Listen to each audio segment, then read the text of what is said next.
আর এই মুহূর্তে নজর রাখতে হচ্ছে মালদার বৈষ্ণবনগরে। সেখানে অনুপ্রবেশের চেষ্টা, অস্ত্র হাতে সীমান্তে দাঁড়িয়ে অনুপ্রবেশকারীরা। এই মুহূর্তের বড় খবর, ছবি দেখাচ্ছি আপনাদেরকে।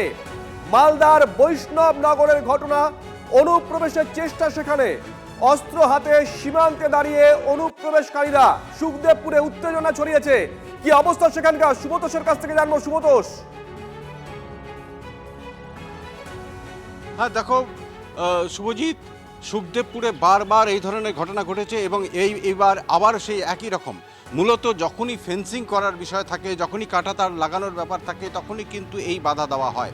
গত বছরও যখন ঠিক একই রকমভাবে হাজার হাজার সেই ওখানকার বিশেষ করে উগ্র মৌলবাদী সংগঠনের লোকজনরা, সদস্যরা, তারা এই পুরো এই ভিড়টাকে নিয়ন্ত্রিত করে এবং বাংলাদেশিদের জমায়েত করে ভেতরে ঢোকার চেষ্টা করে, হামলা চালায়, ভেতরে ঢুকে গিয়ে বহু ঘরবাড়িতে লুটপাট পর্যন্ত করে, জমি ফসল তুলে নিয়েছিল।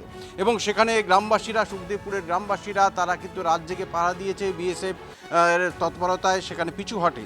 আবার সেই একই রকম কাণ্ড এবারে, যেহেতু সেই এই বিষয়গুলো নতুন করে উঠছে, পুশব্যাকের বিষয়টা আসছে সামনে, ফলে এখন কিন্তু আবার নতুন করে যা দেখা যাচ্ছে সেখানে তারা আলাদা আলাদা করে জমায়েত হচ্ছে। গভীর রাত্রে তাদেরকে চলাফেরা করতে দেখা যাচ্ছে একেবারে সীমান্তবর্তী এলাকাতে। এবং সেটা তোমাকে বলি শুভজিৎ, একজন দুজন নয়, 10-12 জনও নয়, হাজার হাজার, প্রায় সেখানে 5,000-এর ওপরে মানুষ ইতিমধ্যেই জমায়েত হয়ে রয়েছে।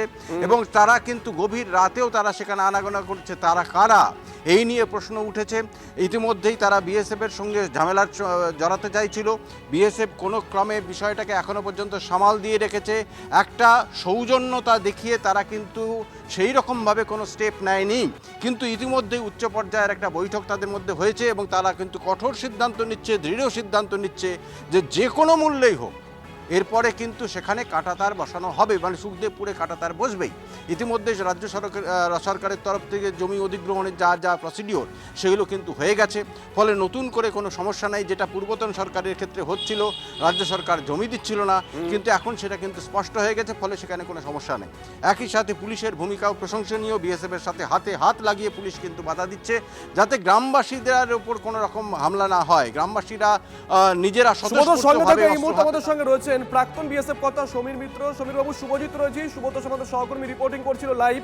আমরা ছবি দেখাচ্ছি দর্শকদের, মালদার বৈষ্ণবনগরের একটা ছবি। সেখানে সীমান্তের ওপারে অস্ত্র হাতে বেশ কিছু লোক দাঁড়িয়ে আছে সুখদেবপুরে। এবং সুব্রতোষ ও ওই এলাকাটার ডেমোগ্রাফি খুব ভালো করে জানে।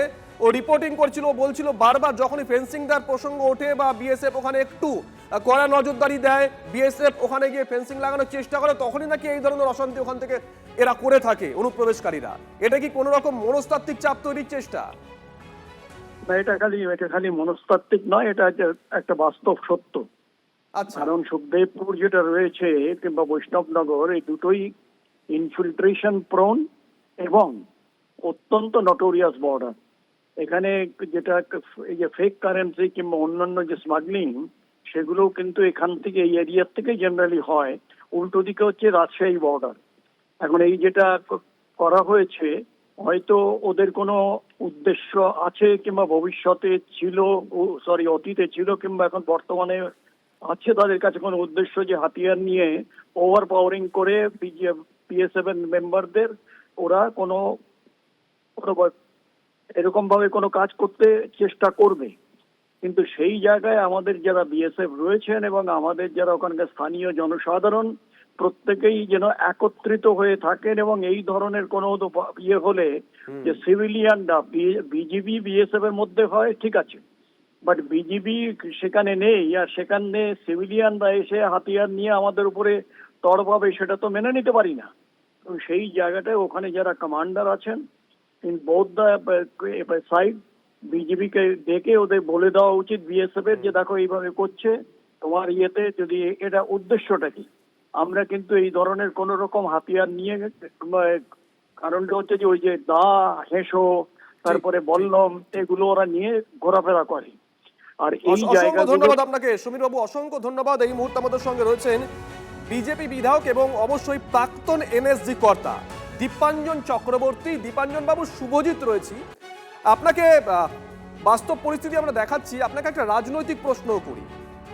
আজকে বেশ কয়েক বছর ধরে এখানে যে সরকার ছিল 15 বছর, তার সঙ্গে কেন্দ্রের সরকারের, কখনো কংগ্রেস বা পরবর্তী সময় বিজেপি সরকারের একটা টাসেল হয়েছে এই জমি দেওয়া নিয়ে বা বিএসএফ এর এখতিয়ার নিয়ে সরাসরি সংঘাতে জড়িয়ে পড়েছিল।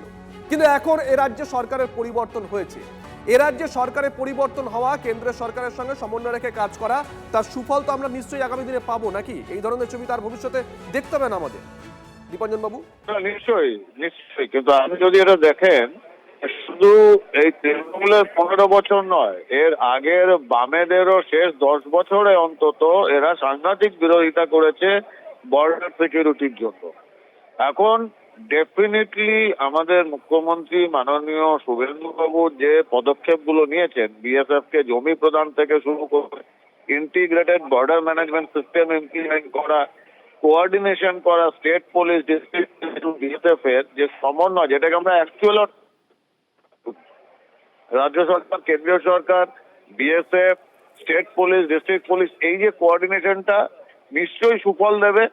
তবে 1-1.5 মাসেই সে সুফল পাওয়া যাবে এটা ঠিক নয়, এটা ভাবাটা একটু দীর্ঘমেয়াদী হবে, কিন্তু 100% রেজাল্ট পাবে। যেরকম ভাবে আমরা ফোকাস করছি ন্যাশনাল সিকিউরিটিতে, বর্ডার সিকিউরিটিতে, আপনাদের এটা বলে দেবে না যে ওপারে বাংলাদেশের যে পুরো বর্ডার এরিয়া কিন্তু সব সংসদগুলোতে জামাতিরা জিতেছে। এটা সুগভীর সরাসরি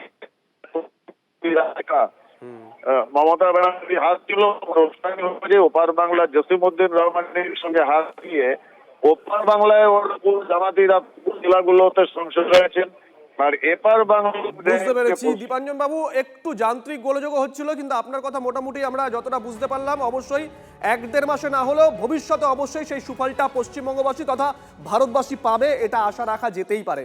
অসংখ্য ধন্যবাদ আপনাকে, অসংখ্য ধন্যবাদ। আর ওপারে বিডিআর আর ওখানকার লোকাল পাবলিকের সাথে একটা ঝামেলা সৃষ্টি হয়ে আছে। আমাদের বিএসএফ থামার চেষ্টা করছে। এখন উত্তেজনা এতই হয়ে আছে, মানে সকালবেলা খবর পেলাম আমরা যে কিছুটা রোহিঙ্গা ওদের দেশে পাচার হওয়ার, ওদের দেশে যাওয়ার জন্য প্রস্তুতি নিচ্ছিল। আমাদের বিএসএফ এর হাতে ঘেরাও হয়।